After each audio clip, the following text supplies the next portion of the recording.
A ver, cada vez que nos acomodamos para ver una película o nos enganchamos con una serie, estamos, muchas veces sin saberlo, repitiendo un ritual que tiene miles de años. Pero, ¿de dónde salió todo esto? ¿Cuál es el origen de esa magia? Bueno, para encontrar la respuesta, tenemos que hacer un viaje en el tiempo. Y no a los inicios de Hollywood, mucho más atrás, a la antigua Grecia. Entonces la pregunta clave es, ¿quién inventó el teatro? Y sí, seguro, la respuesta fácil es los griegos. Pero créanme, esa respuesta es apenas la tapa de un libro fascinante, porque el teatro no fue, para nada, el invento de una sola persona. Fue el resultado de una mezcla increíble, una especie de festival salvaje, una idea que lo cambió todo y, ojo, una herramienta política súper poderosa. Así que lo que vamos a hacer es un viaje que arranca con unos cantos a un dios por allá en medio de un bosque. Vamos a ver cómo nace el primer actor de la historia y vamos a terminar conectando todo eso con las bases de, literalmente, cada historia que nos atrapa hoy en la pantalla grande. A ver, nuestra historia no arranca en un escenario con telón y luces, para nada. Empieza en un campo, justo en la época de la cosecha, porque para entender de verdad de dónde viene el teatro, primero tenemos que conocer a un dios bastante particular, Dionisos. Hablemos de Dionisos, el dios del vino, sí, pero también de la fiesta, del éxtasis, de soltarse un poco. Durante la vendimia, en su honor, se armaban unas procesiones festivas que terminaban con el sacrificio de un animal, un macho cabrío, o tragos en griego. Tratemos de imaginar la escena, ¿ok? Hombres disfrazados de sátiros, esas criaturas mitológicas, mitad hombre, mitad cabra, cantando y bailando con una energía increíble un himno súper apasionado. Ese himno se llamaba Ditiram. Y aquí, justo aquí, es donde pasa algo increíble con el lenguaje. De este ritual, que podría parecernos un poco salvaje, nace una palabra que va a definir un género artístico entero. La palabra tragoidia, o sea, tragedia.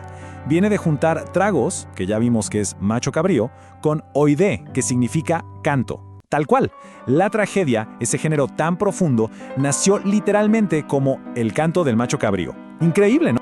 Bueno, resulta que estos rituales empezaron a ser cada vez más y más populares. Y claro, a medida que crecía la gente que participaba, el escenario también tenía que cambiar. El teatro estaba a punto de salir del bosque para tomarse la ciudad y convertirse en un evento para todos, en un espectáculo cívico. La evolución fue impresionante, de verdad. Pensemos en los pasos. Primero, todo pasaba en la naturaleza, en la intimidad del bosque. Después, estas representaciones se mudaron al corazón de la ciudad, al ágora, la plaza pública. Y finalmente la cosa se hizo tan grande que se necesitaba un lugar especial. Y ahí es cuando nace el teatro como edificio, una auténtica maravilla de la arquitectura griega. Justo en el centro de este nuevo edificio estaba la orchestra. Y la palabra misma nos dice todo, significa el lugar para danzar. Su forma, un círculo perfecto, no era un capricho del arquitecto, para nada. Era un eco de esas danzas circulares que hacían los sátiros en el bosque. Era como un recuerdo de piedra que mantenía viva la conexión con el origen sagrado de todo. Y para el público, aquí los arquitectos griegos se lucieron. Crearon el koilon. La idea fue una genialidad. Aprovecharon la inclinación de una colina para construir las gradas en forma de semicírculo. Con esto lograban dos cosas increíbles. Primero, que todos tuvieran una vista perfecta. Y segundo, algo que parece magia, la acústica. El diseño permitía que la voz de un actor, sin un solo micrófono, llegara clarísima hasta la última fila. Pura ingeniería. Y la última pieza del rompecabezas, la esquene. Esto empezó como algo súper simple, una casita o una tienda de campaña detrás del escenario para que los actores se cambiaran de ropa. Pero con el tiempo evolucionó hasta ser una estructura de piedra, una fachada permanente. Y ¡pum! De repente el teatro tenía un fondo. La esquene podía ser un palacio, un templo, una cueva, era lo que transportaba al público a mundos completamente diferentes. ¡Perfecto! Ya tenemos el lugar, una acústica increíble y un público listo. Pero todavía faltaba el ingrediente clave, la chispa humana que iba a transformar todo este ritual en arte dramático de verdad. Y esa chispa tiene nombre y apellido: Thespis. Lo que hizo Thespis parece simple hoy, pero en ese momento fue una revolución total. Imaginen, en medio del coro que cantaba al unísono, él dio un paso adelante y en vez de cantar con ellos, habló, respondió, se convirtió en un personaje. Al hacer eso, al crear esa conversación entre él y el coro, Thespis no solo inventó el diálogo, sino que acaba de crear, en ese preciso instante, la figura del actor. Ahora, ¿cómo lograban esa transformación? Con una herramienta clave, las máscaras. Y ojo, no eran un simple disfraz, eran como una navaja suiza para el actor. Primero, sus rasgos súper exagerados permitían que la gente de la última fila viera si el personaje estaba feliz o triste.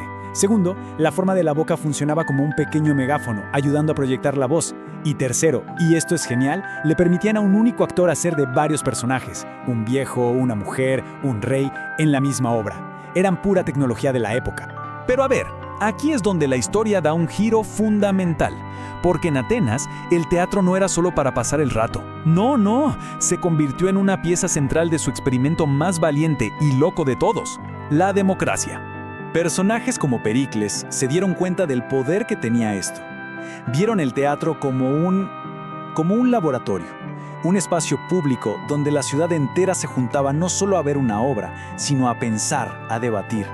A través de las historias de los dioses y los héroes, que se enfrentaban a dilemas morales y políticos, los ciudadanos se ponían a reflexionar sobre temas como la justicia, el abuso de poder, sobre su propio rol en la sociedad. Y no crean que esto era sutil. Los mensajes se decían alto y claro desde el escenario. Escuchemos esta cita de Eurípides, por ejemplo. Esta ciudad no es gobernada por un solo hombre. Es una ciudad libre.